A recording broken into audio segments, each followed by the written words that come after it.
Boa noite, irmão. Que a graça e a paz do Senhor Jesus esteja conosco, amém? Vocês estão bem? Tomaram café antes de vir?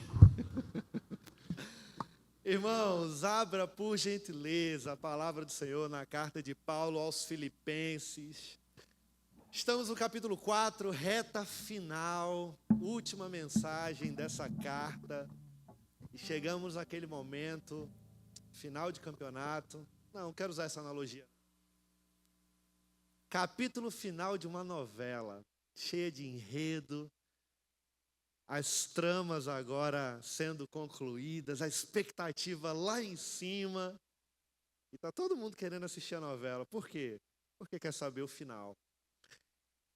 Capítulo 4, desses últimos versículos, do 10 ao 23, nós teremos a conclusão dessa carta. Para você que nos assiste pelo YouTube, que Deus abençoe você também, que Ele possa falar ao seu coração através dessa gravação. Irmãos, nós conhecemos Epafrodito nessa carta,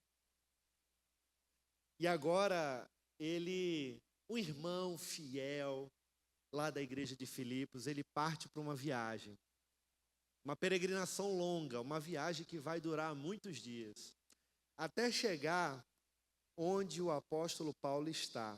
É uma viagem cheia de desafios, até perigosa. E nessa viagem ele tem um propósito muito claro. Ele está levando uma oferta da igreja de Filipos para o apóstolo Paulo, que está lá, preso em Roma. E agora pensa numa situação, né? Olha para essa igreja. Estão levando uma oferta. Epafrodito tem essa missão de encontrar o apóstolo Paulo na prisão em Roma. Mas essa igreja não é uma igreja rica. É uma igreja pobre. Essa igreja não tem muitos empresários. A maioria são CLT. Alguns estão até desempregados. Mas eles estão, através de Epafrodito, levando uma oferta especial para o apóstolo Paulo, que está preso. Dentro desse contexto, eles se reuniram, juntaram o que podiam e decidiram por ajudar Paulo por um único motivo. Eles entendiam que o apóstolo ele precisava. E aí, enquanto Epafrodito está viajando, Paulo, lá na sua cela, provavelmente ele está passando por provações enormes. A gente sabe que um prisioneiro não passa por situações delicadas e favoráveis. E aí ele não tinha como trabalhar, dependia de ajuda, ele não tinha visitas de familiares, ele não tinha ninguém. E Epafrodito está indo. E aí quando Epafrodito finalmente chega com a oferta, o coração de Paulo fica quentinho de gratidão. É tão bom quando você está completamente distante, no meio de um local inóspito, sem contato com ninguém, e de repente uma fisionomia que te lembra outros momentos aparece. Aquilo aquece o coração de um jeito. É tão bom ser lembrado. É tão bom ver que as pessoas não se esquecem da gente, principalmente quando nós estamos em situações adversas, não é verdade? E é isso que está acontecendo aqui. Não é só porque Paulo estava sendo agora suprido financeiramente que ele fica alegre, mas a sua alegria, principalmente, é justamente porque aquelas pessoas não esqueceram de Paulo. Não ser esquecido e ser lembrado é algo muito precioso. Ser reconhecido muitas vezes é uma oferta mais do que especial, que vai muito além do que o dinheiro pode comprar. E nesse caso, não era um reconhecimento para aquecer o ego, inflamar o coração. Pelo contrário. Era um aquecimento no coração para saber, era um aquecimento no coração que fazia ele perceber que o amor estava presente e que ele não tinha sido esquecido. ele continuava sendo importante para algumas pessoas que também eram importantes para ele. Irmãos, dentro desse contexto, o objetivo dessa parte final da carta ela é muito simples. Agradecer pela oferta que Epafrodito levou até a Roma em todos os seus aspectos. E aí essa doação ela está sendo feita pela igreja e nós vamos observar dentro desses versículos próximos, até o final da carta, que contentamento e generosidade sempre estarão andando juntos na vida cristã. Eu vou repetir isso. Contentamento e generosidade sempre estarão andando juntos na vida cristã. Então vamos ler? Abra a palavra do Senhor, a partir do versículo 10. A primeira parte que nós veremos aqui é justamente o contentamento. Essa verdadeira fonte de alegria que o apóstolo Paulo ele vai nos mostrar. Porque ele aqui está nos ensinando que essa verdadeira alegria, ela não vem do que nós temos, mas justamente de quem confiamos, ou em quem confiamos. Vamos ler? Alegro-me grandemente no Senhor. Olha só. Alegro-me grandemente no Senhor, porque novamente vocês renovaram o seu interesse por mim. É por isso que eu me alegro grandemente no Senhor. De fato, vocês já se interessavam, mas não tinham oportunidade para demonstrá-lo. O que a gente percebe aqui? Paulo está nos ensinando que a verdadeira alegria não tem do que nós temos, não será daquilo que nós iremos adquirir, muito menos na casa enorme que você vai adquirir. Quem recebe, diga amém. Eita, o povo gosta, né? Amém, amém. Nem da sua conta bancária, que será próspera para a glória de Deus, mas a alegria não está aí, pelo contrário. E ele agradece aos filipenses pela ajuda, mas ele deixa claro que a sua alegria não dependia de dinheiro ou circunstâncias. Completamente diferente. Mas sim de Cristo, completamente de Cristo, única e exclusivamente de Cristo. E ele sabia que Deus era o seu verdadeiro provedor. Ele sabia que Deus era o seu verdadeiro consolador. E por isso, ele aprendeu a viver completamente satisfeito, independente das circunstâncias. E aí ele continua no versículo 11, acompanhe comigo. Eu não estou dizendo isso porque eu esteja necessitado. Deixa claro. Pois eu aprendi a contentar-me em toda e qualquer circunstância. Eu sei o que é passar necessidade, eu sei o que é ter fartura. Eu aprendi a passar por toda e qualquer situação, seja bem alimentado, seja com fome, tendo muito ou passando necessidade. Irmãos,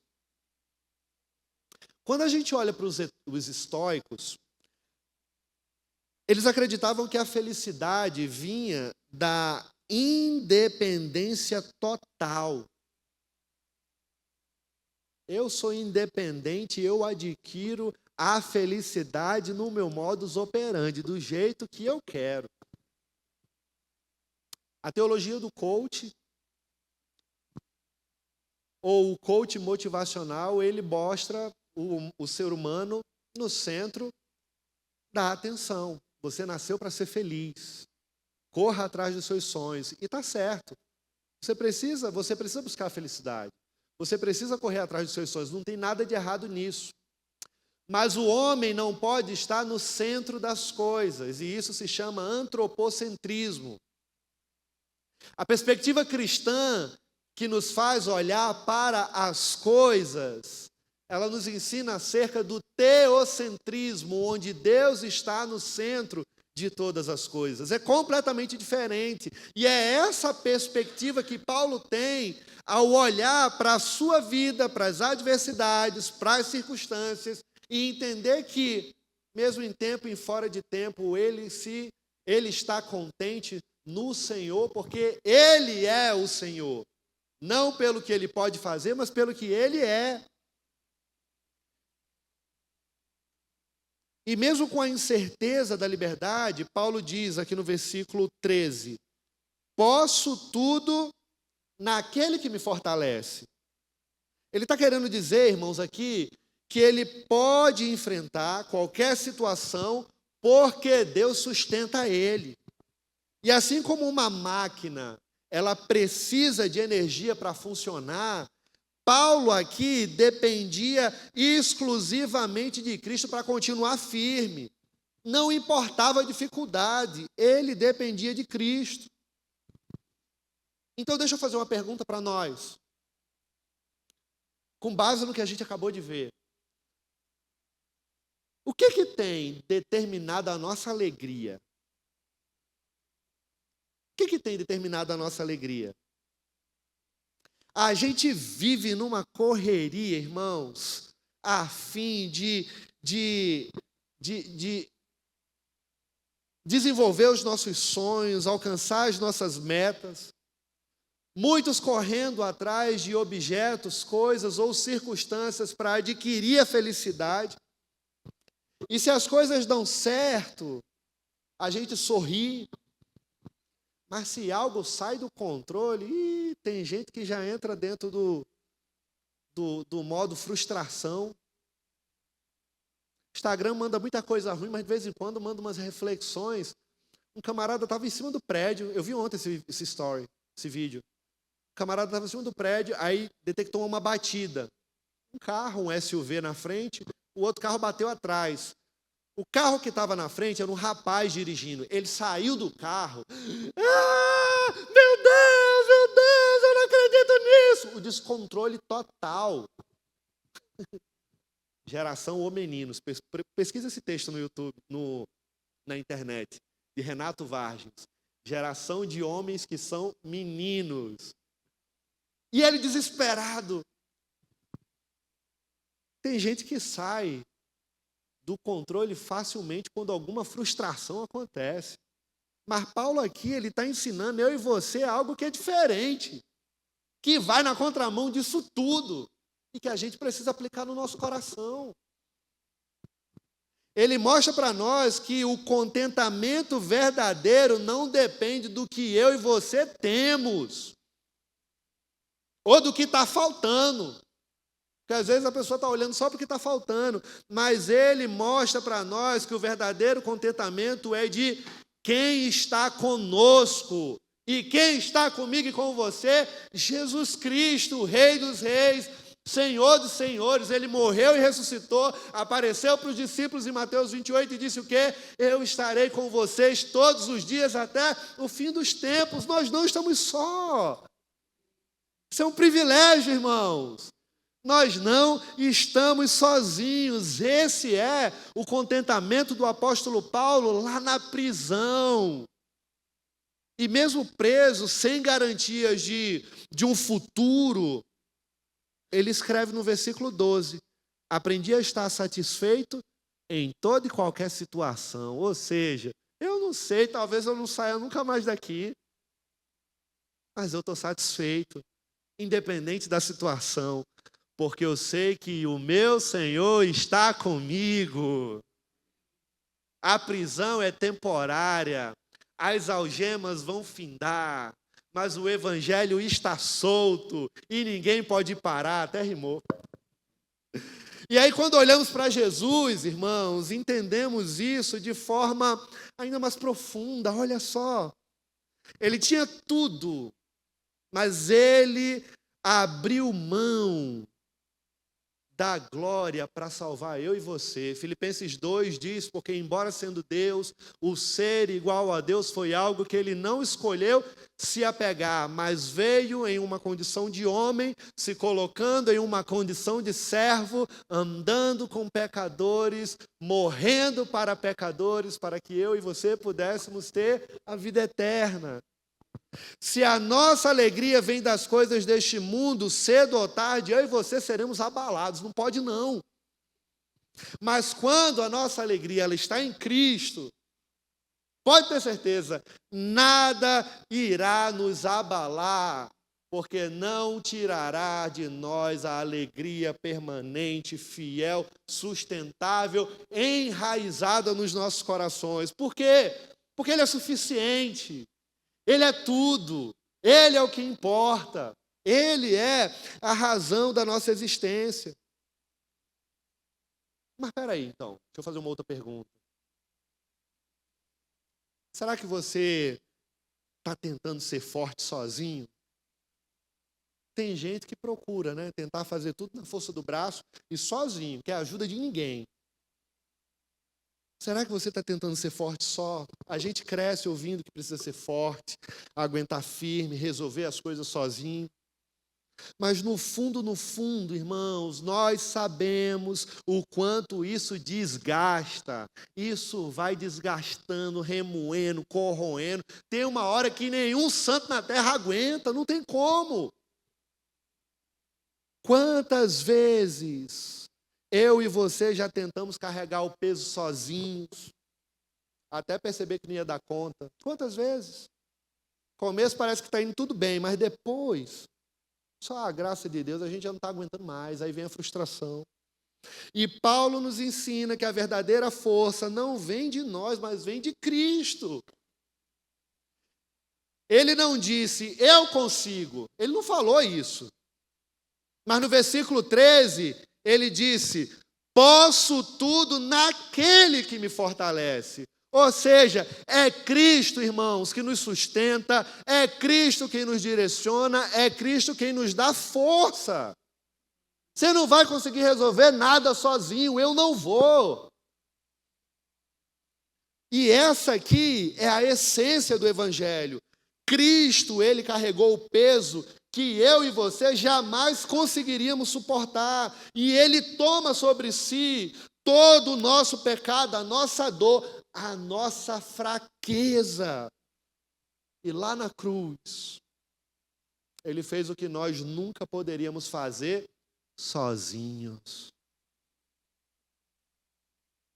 Então por que a gente insiste, né, em tentar segurar tudo sozinho? Tem hora que a gente é cabeça dura, tenta. Se Cristo ele já venceu por nós, por que a gente não está descansando nele? Precisamos descansar nele. E aí quando a gente olha lá para Mateus 11, versículo 28, ele está nos convidando e dizendo, vinde a mim, vocês que estão cansados, vocês que estão sobrecarregados, e eu vou lhes dar o quê? Descanso. Não lute sozinho. Faça isso não. Me chame para a guerra que eu vou junto. Pelo menos em oração, mas eu vou. O crente não foi feito para andar só.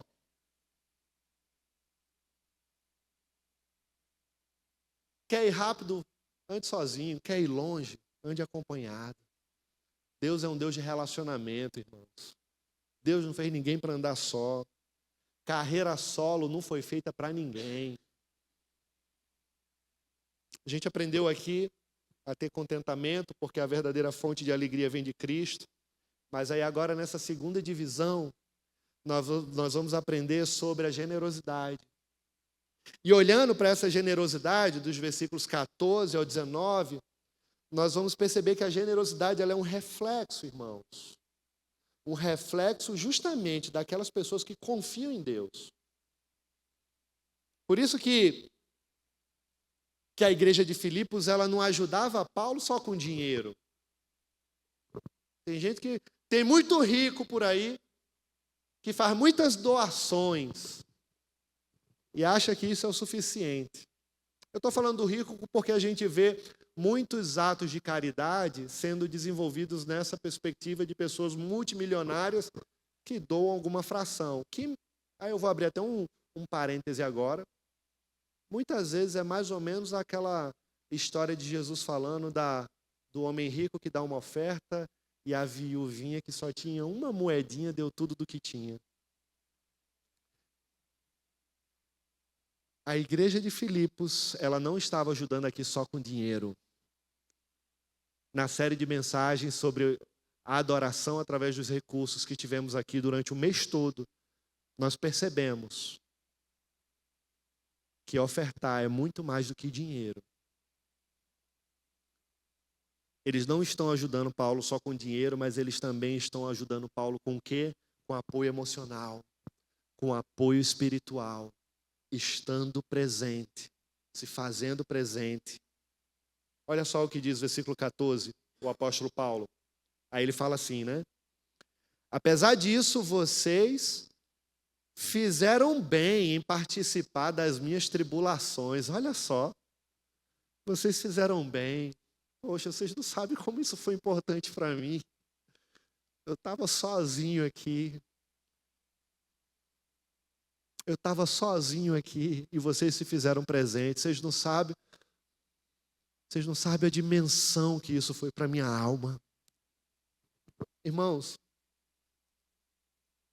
será que nós temos visto a missão apenas como uma obrigação financeira?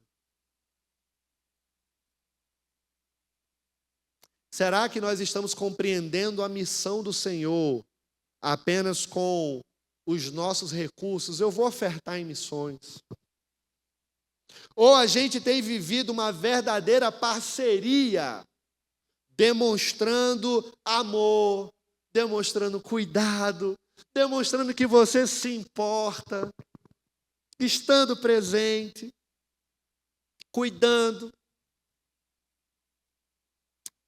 Isso mostra que esses irmãos aqui, eles não estavam vendo a missão apenas como um compromisso financeiro,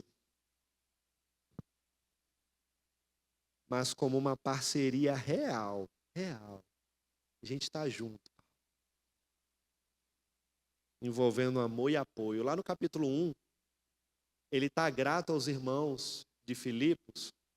A gente viu isso, porque os irmãos não largaram a mão dele. E a gente até fez aplicações nessa direção. É como se a igreja estivesse falando assim: Paulo, ninguém solta a mão de ninguém. Você plantou essa igreja, você pastoreou os nossos corações, você esteve presente, depois você foi levado pela polícia, prenderam você e talvez você nunca mais saia. É muito natural pessoas esquecerem aqueles que um dia foram importantes. E Paulo fica grato porque esses irmãos não se esquecem dele. Fala: Paulo, a gente está contigo, ninguém vai soltar a mão de ninguém. Nós somos gratos a Deus pela sua vida e por tudo que você fez no nosso meio. Nós vamos honrar você. Ninguém solta a mão de ninguém. E aqui ele está mais uma vez demonstrando essa gratidão. Apesar disso, vocês fizeram bem em participar das minhas tribulações. E aí veja a sequência do texto no versículo 15 e 16. Ele diz: como vocês sabem, filipenses, nos seus primeiros dias no Evangelho, quando parti da Macedônia, nenhuma igreja participou comigo no que se refere a dar e receber, exceto vocês. Pois, quando tive necessidade em Tessalônica, vocês me mandaram ajuda, não apenas uma, mas duas. O que está vendo aqui? Não se tratava de cuidado financeiro, mas justamente de uma parceria fiel e contínua na missão, irmãos. A oferta vai muito além do dinheiro. Enquanto algumas igrejas se envolvem por um tempo e depois acabam se distanciando, acontece muito isso, é raro, mas acontece.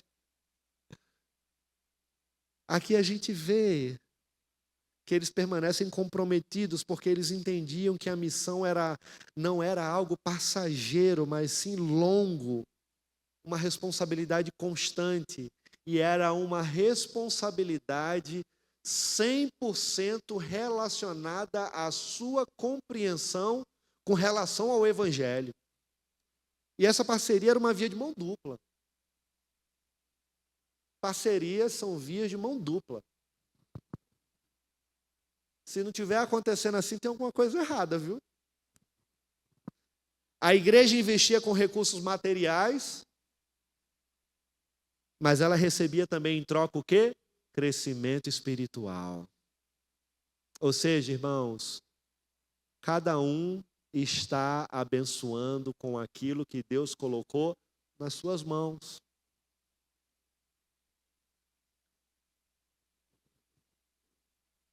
E em troca disso, Paulo ele ia pregando, fortalecendo, ensinando, instruindo a igreja, e ela ia crescendo. em graça e conhecimento. E aí o versículo 17, observa só o que ele diz. Não que eu esteja procurando ofertas. Ele deixa bem claro isso. Desejo, porém, o que pode ser creditado na conta de vocês. O que ele está querendo dizer com isso? Desejo a vocês o que pode ser creditado na conta de vocês. Ele não ficava feliz apenas porque estava recebendo dinheiro, porque estava recebendo uma comida gostosa, porque estava recebendo bens. Não, irmãos. Paulo ficava feliz porque a sua maior alegria era saber que essa generosidade traria frutos espirituais para os filipenses. Deixa eu dizer uma coisa para você.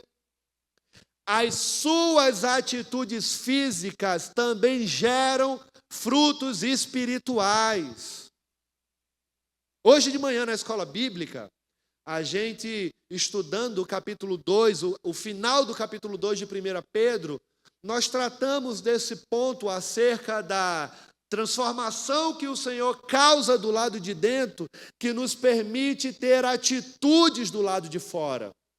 As atitudes dos filipenses aqui, do lado de fora, é um reflexo do impacto espiritual que foi causado do lado de dentro. Ou seja, é uma via de mão dupla. Por isso, Paulo ele sempre enfatizava que o interesse dos outros deve vir antes dos nossos próprios interesses. E aqui, ele não queria apenas receber ajuda, irmãos, não queria. Ele queria ver os filipenses sendo abençoados também, cuidados pelo Senhor. E esse cuidado do Senhor, em muitas das vezes, se dava através da generosidade deles. Vou falar mais uma vez. Está repreendido no nome de Jesus toda a teologia da prosperidade. Entretanto, contudo, todavia, se você é uma pessoa amarrada, mesquinha, avarenta, seu coração não foi convertido ainda não. Porque as intenções do lado de fora são reflexos de como está o nosso coração do lado de dentro.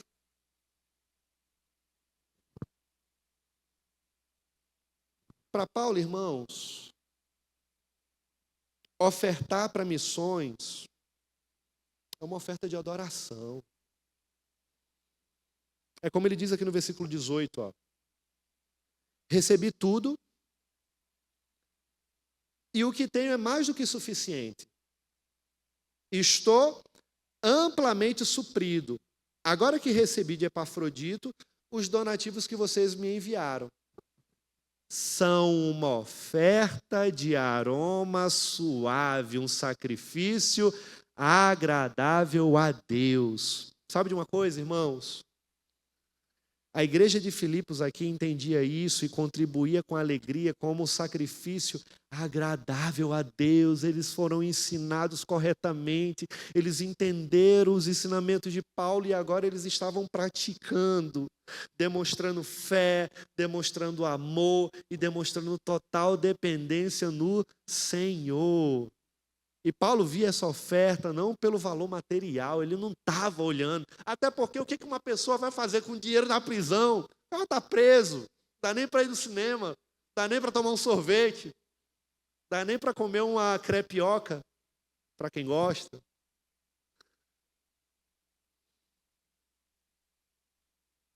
Ele não estava olhando para o valor material, mas ele compreendia completamente o valor espiritual. Da mesma forma, como existiam também os sacrifícios no Antigo Testamento, que eram feitos o quê? Através de um coração sincero. Quando a gente olha para os sacrifícios no Velho Testamento. Da mesma forma, quando nós ofertamos diante do Senhor, a gente segue o exemplo de Cristo, que lá na cruz do Calvário oferece a sua vida como oferta de sacrifício.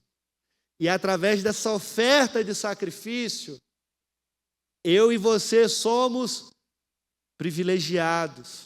Através dessa oferta de sacrifício, eu e você fomos alcançados. Através dessa oferta de sacrifício, eu e você fomos resgatados. Através dessa oferta de sacrifício, eu e você fomos justificados. Através dessa oferta de sacrifício, podemos agora sermos santificados. Através dessa oferta de sacrifício, não iremos mais para o inferno, agora podemos ir para o céu. Oferta de sacrifício, irmãos. E aí Paulo conclui, no versículo 19. O meu Deus suprirá, conclui essa divisão, né? O meu Deus suprirá todas as necessidades de vocês, de acordo com as suas gloriosas riquezas em Cristo Jesus. Você já parou para pensar? Pensa comigo. Que a verdadeira generosidade, ela não vem do que está sobrando. Nananina, não. Mas a verdadeira generosidade é daquilo que a gente entrega por fé. Não é do que está sobrando, não. É muito fácil dar do que sobra. É muito fácil dar do que sobra. Esses dias Deus teve que libertar meu coração. Vim dos Estados Unidos, muita roupa eu tinha guardada nova, que eu não usava. Ficou pequena em mim. Nunca tinha usado. E eu falava, não vou dar não. Eu dei, eu estou tirando do guarda-roupa um monte de roupa. Eu falo, nossa, se eu fosse vender isso aqui, dava um dinheiro, eu pensando. E o coração, A gente precisa dar, irmãos, coisa boa. Não é coisa ruim, não. Eu já tive amigo próximo, que uma vez veio me dar um negócio ruim. Eu falei, toma vergonha na cara. Aprende a dar, se for para dar, dá uma coisa boa. Depois ele me pediu perdão e me deu um negócio bom. Mas ele entendeu. É bom quando a gente tem amigo e pode falar, né? Sim. Irmãos, nós não podemos dar daquilo que a gente não vai utilizar. Nós precisamos entender que oferta, muitas vezes, pode ser daquilo que nós vamos utilizar ou que talvez possa até fazer falta em algum contexto. Estou querendo dizer que você vai ter que tirar dos seus filhos para dar para os outros. Não é isso.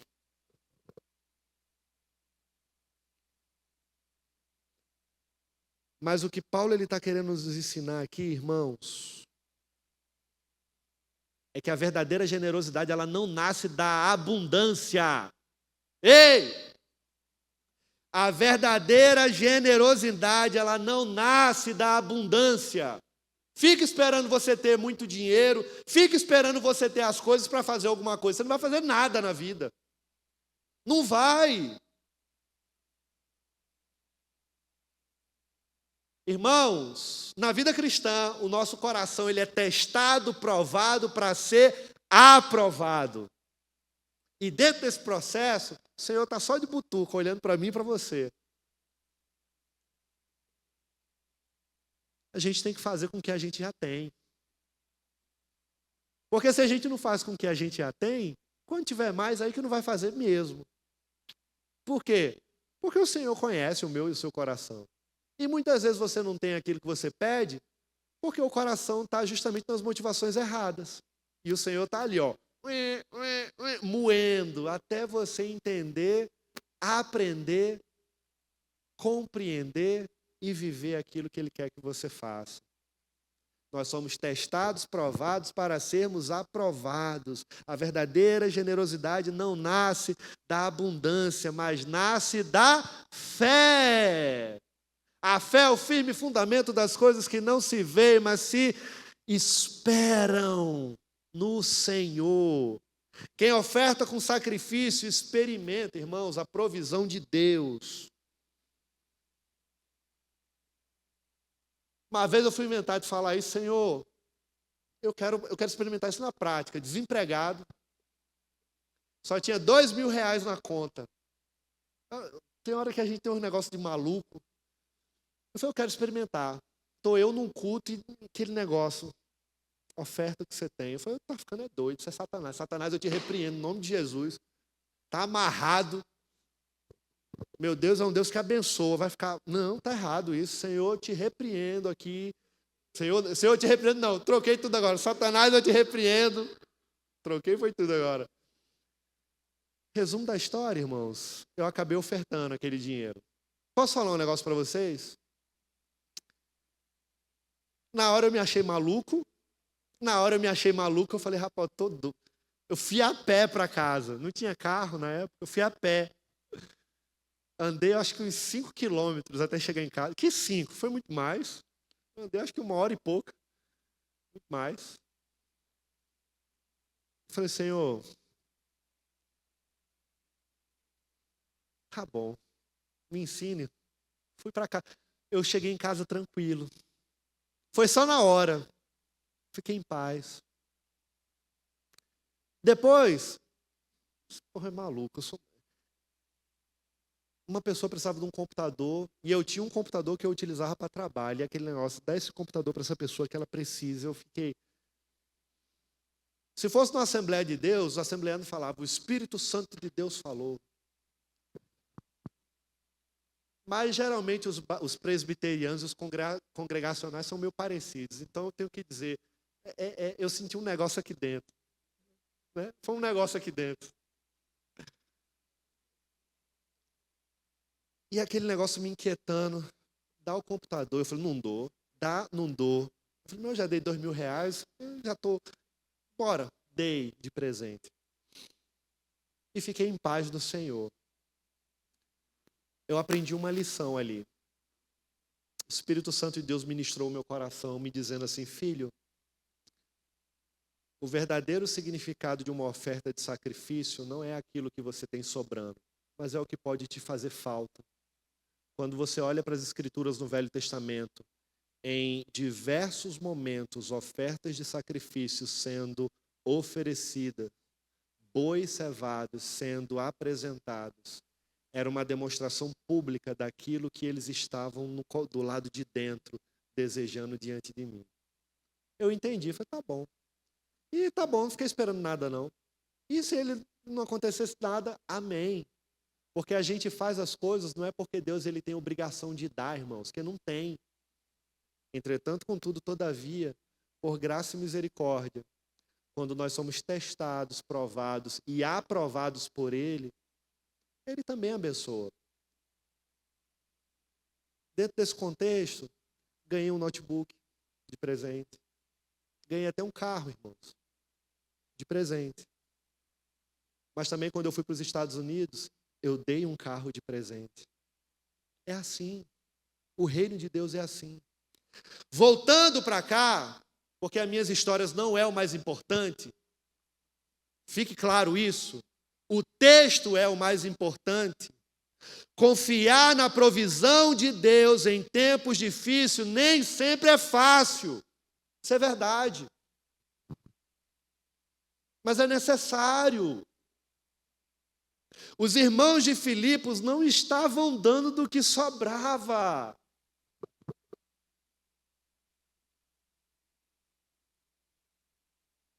Mas eles estavam dando justamente daquilo que eles estavam acreditando que Deus supriria as suas necessidades. O que diz o versículo 19? O que Paulo fala? O meu Deus suprirá todas as necessidades de vocês de acordo com as suas gloriosas riquezas em Cristo Jesus. Em Cristo Jesus. Ou seja, irmãos, isso não significa que Deus dá tudo para nós que desejamos. Ele não vai dar nem sempre tudo o que nós queremos, mas Ele nunca irá deixar faltar o que eu e você realmente precisamos, e isso é o que importa, é isso que nos basta, é isso que nós necessitamos. E aí, quando seguramos o que temos, por medo de faltar, Eu e você estamos confiando mais na nossa própria força do que no nosso Deus. Mas quem entrega, confia na provisão de Deus, porque sabe que Ele cuida de cada detalhe na nossa vida, está descansando nele. E foi exatamente isso que Jesus fez, irmãos. O que Ele fez? Ele abre mão de tudo por mim e por você, confiando completamente no seu Pai. Se Ele entregou a sua própria vida para nos salvar, será que nós não podemos confiar que Ele também vai cuidar da minha vida e da sua vida, irmãos? Ele está cuidando. O Senhor está cuidando das nossas vidas. Ele é fiel, Ele é presente.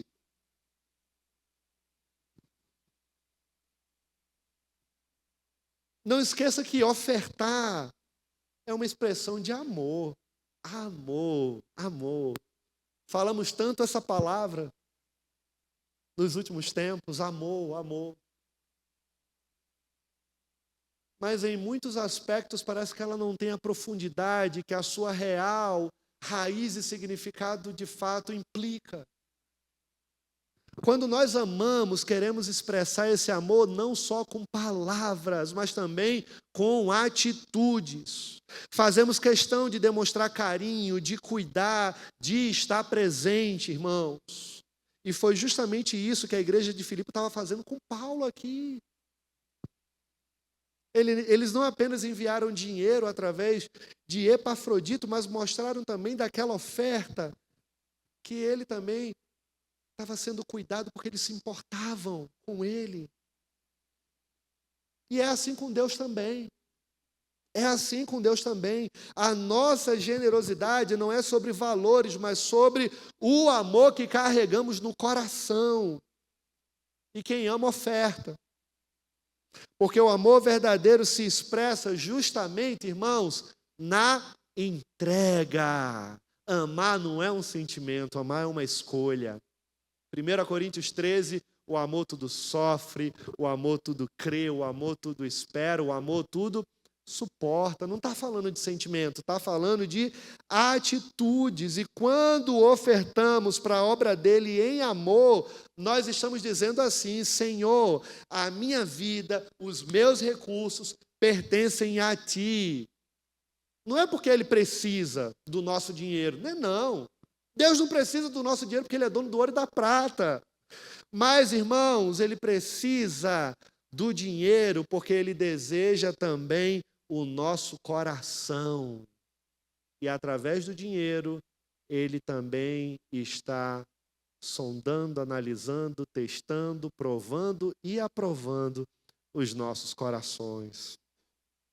Chegamos na última divisão, e nessa última divisão, nos últimos 2 versículos, dos versículos 20 ao 23, nós veremos agora o motivo de tudo o que fazemos. Vamos ler de uma vez só todos esses versículos, 20, 21, 22 e 23?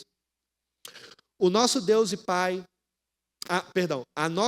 Pai, seja a glória pelos séculos dos séculos. Amém. Saúdem todos os santos em Cristo Jesus. Os irmãos que estão comigo enviam saudações.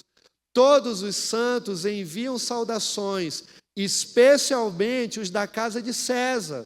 A graça do Senhor Jesus Cristo seja com o Espírito Santo de vocês.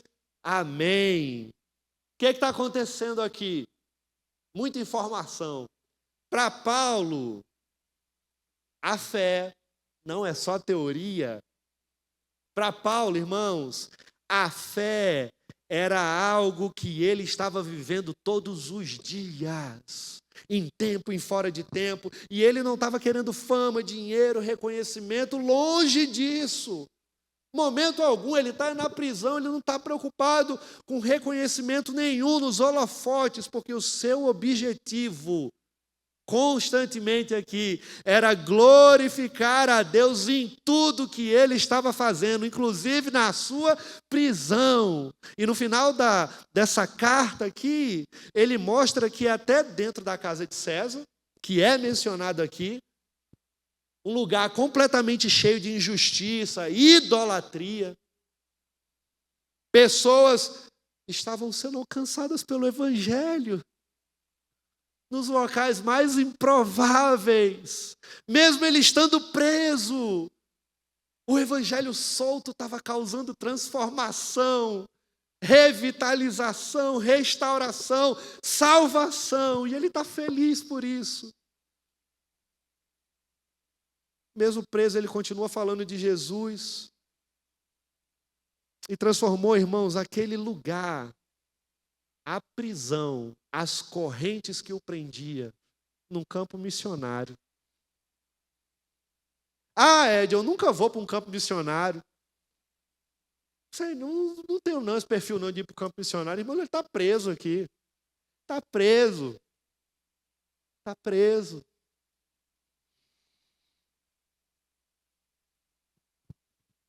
E mesmo preso, ele continua falando de Jesus, transforma aquele lugar num campo missionário. O que isso ensina para nós? Isso aqui ensina, irmãos, que não é o lugar que define a pessoa, mas é a pessoa que faz o lugar. Não é o lugar que vai definir você. É você que define o lugar. O que isso significa para a gente, então? Eu quero chamar o louvor para subir aqui. Nós já estamos encerrando.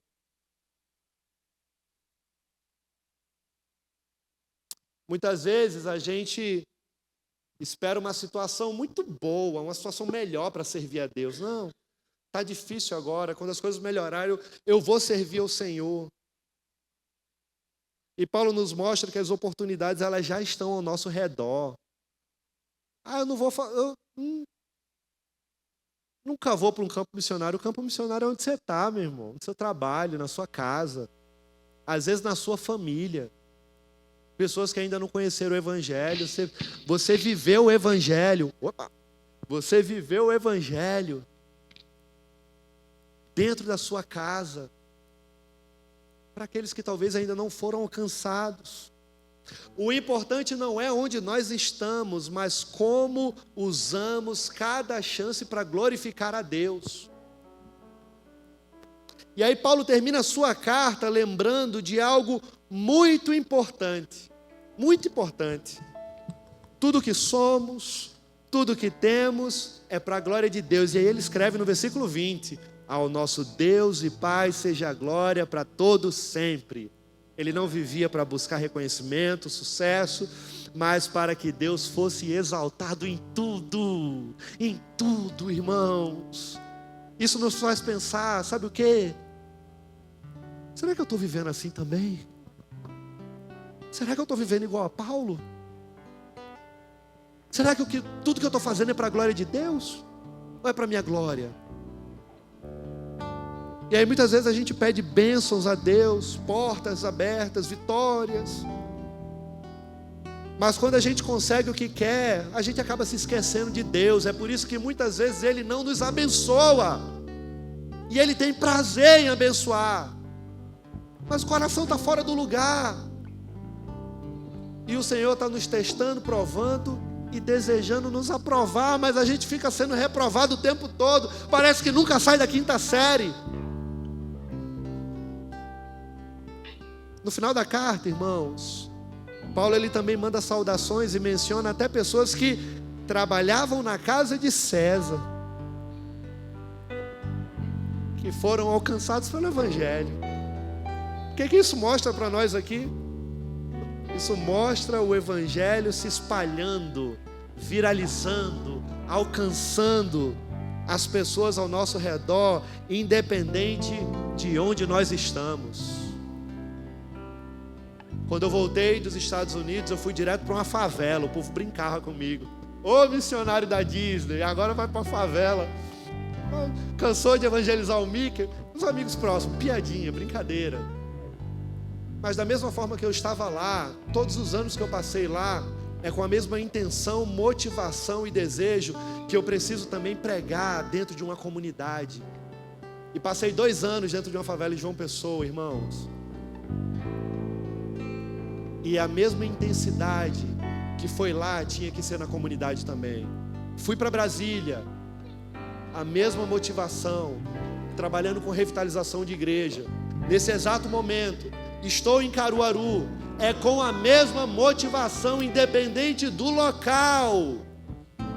Porque nós não fazemos as coisas pelas circunstâncias, mas por quem Deus é nas nossas vidas. Ele é o nosso Senhor, Ele é o nosso Deus, o nosso Salvador, e é por Ele e para Ele que nós estamos de pé proclamando o seu Evangelho. E louvado e exaltado seja o nome do Senhor. A igreja não é um prédio, a igreja é uma família. Somos uma família espalhada pela terra. E nós só caminhamos bem, irmãos, quando nós estamos seguindo para Cristo. Não fomos chamados para andar sozinhos. Eu e você não fomos chamados para andar sozinhos, mas para viver em comunhão, andando juntos, assim como os primeiros cristãos fizeram também. Lembra do Epafrodito? Epafrodito, falei errado.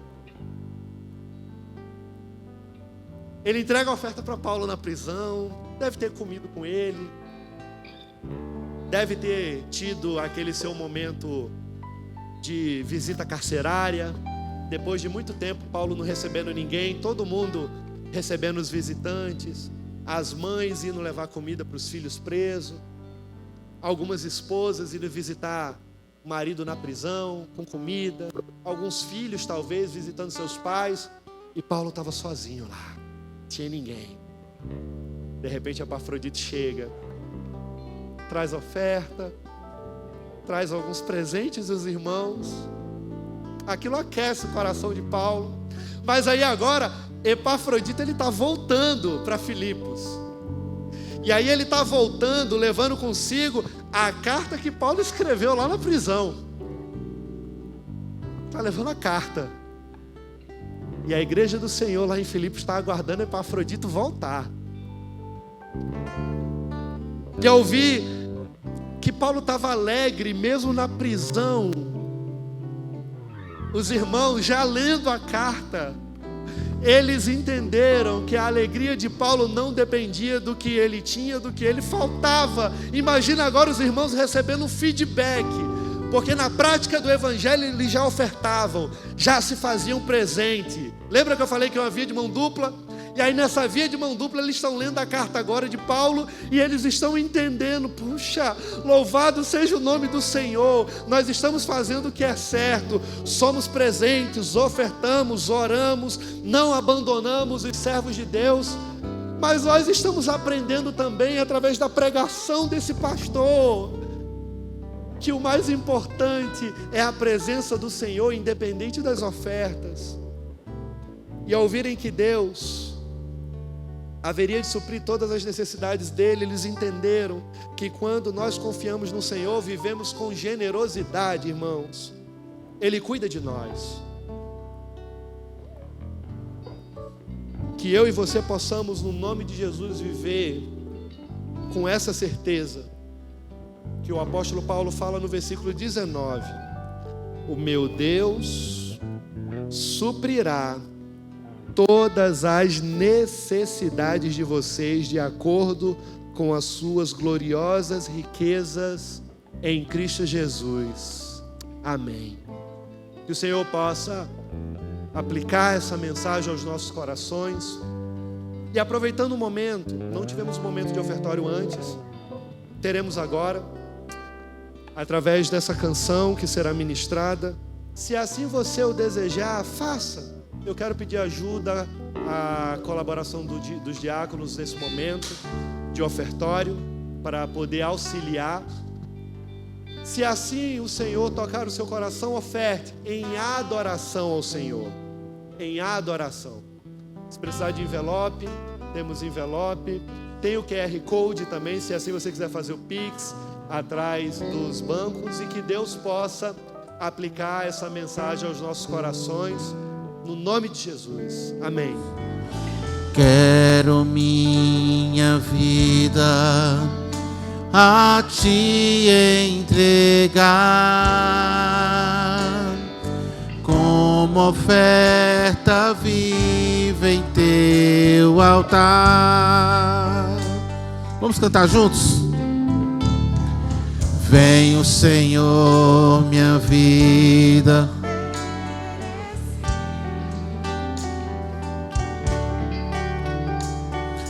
como oferta de amor e sacrifícios. Quero minha vida a Te entregar como oferta viva em Teu altar.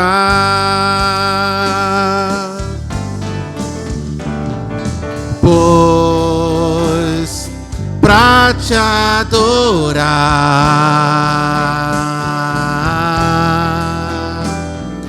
foi que eu nasci.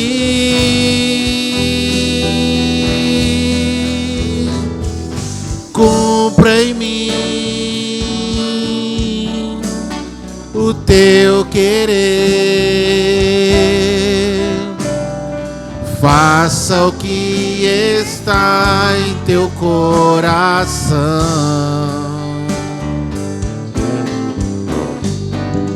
E que a cada dia eu queira mais e mais estar ao Teu lado, Senhor.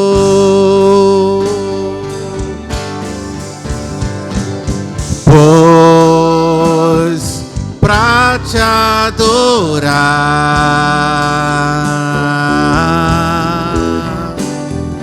foi que eu nasci.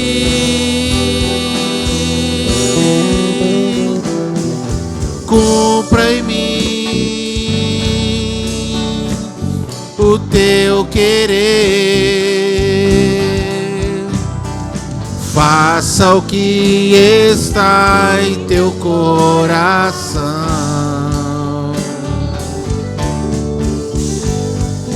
E que a cada dia eu queira mais e mais estar ao Teu lado, estar ao Teu lado, estar ao Teu lado, Senhor.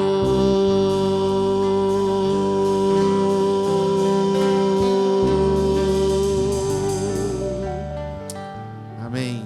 Glória a Deus. Convido o Diogo para fazer essa oração pelos dizimistas, pelos ofertantes.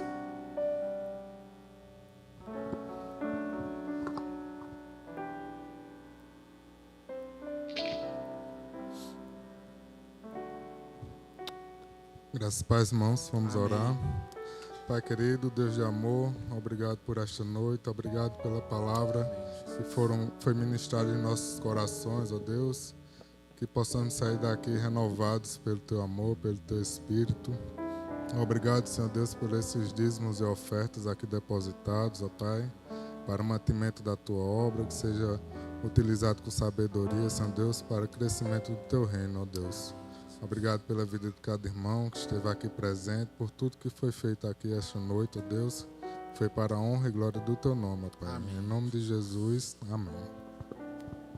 Amém, glória a Deus. Ed, vem dar os avisos, encerrar o culto.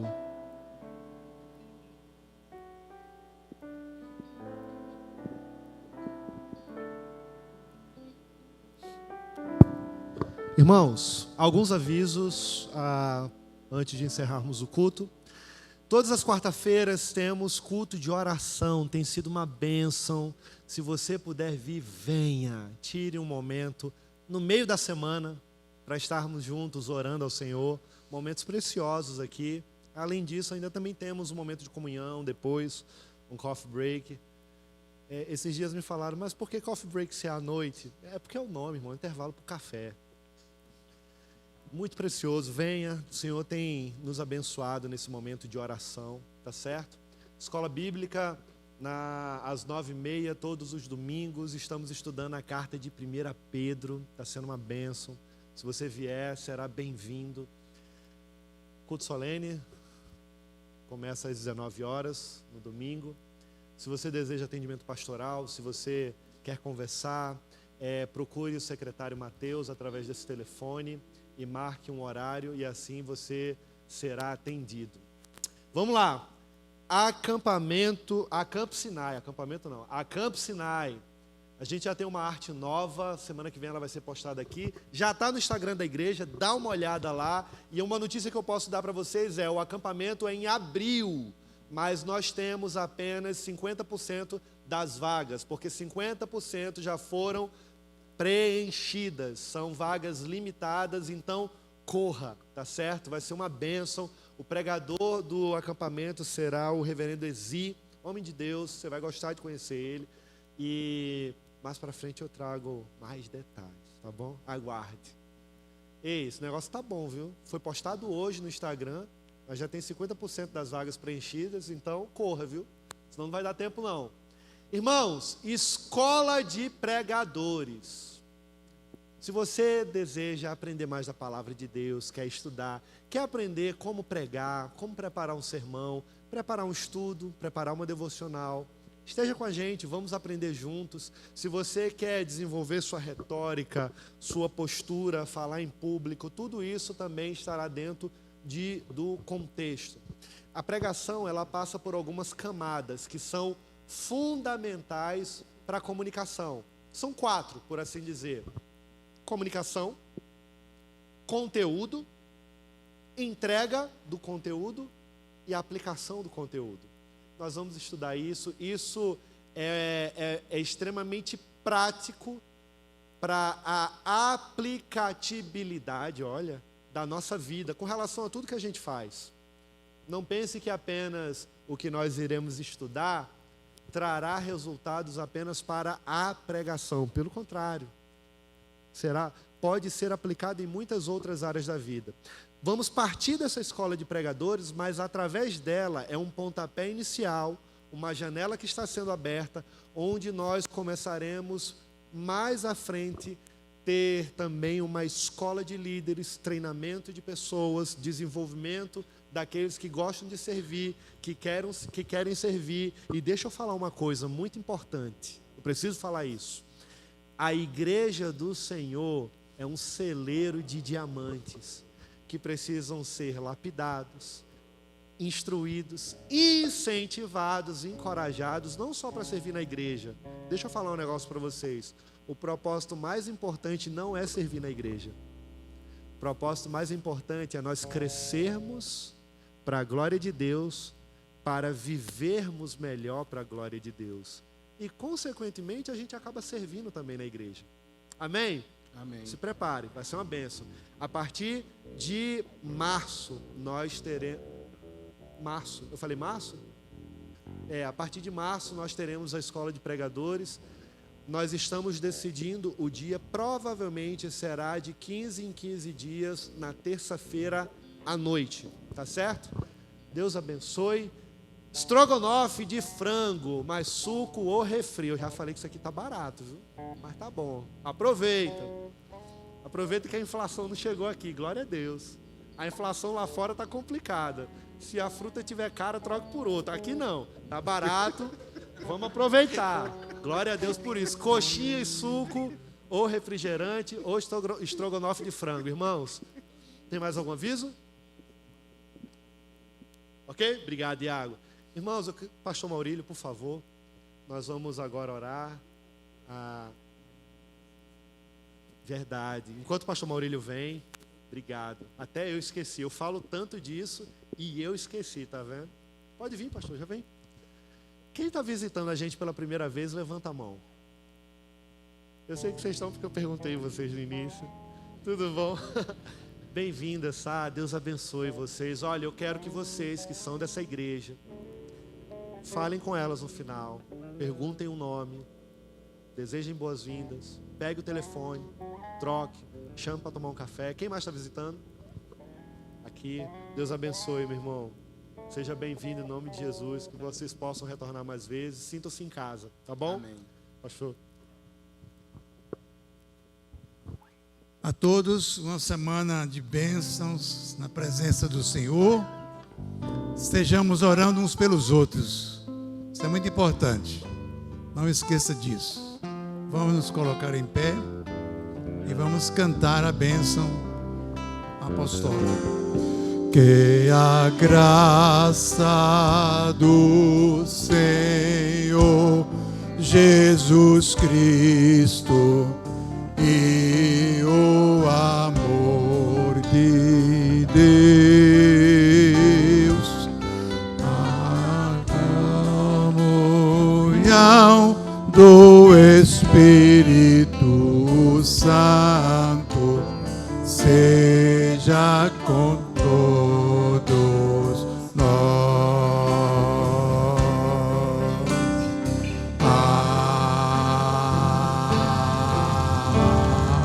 Amém.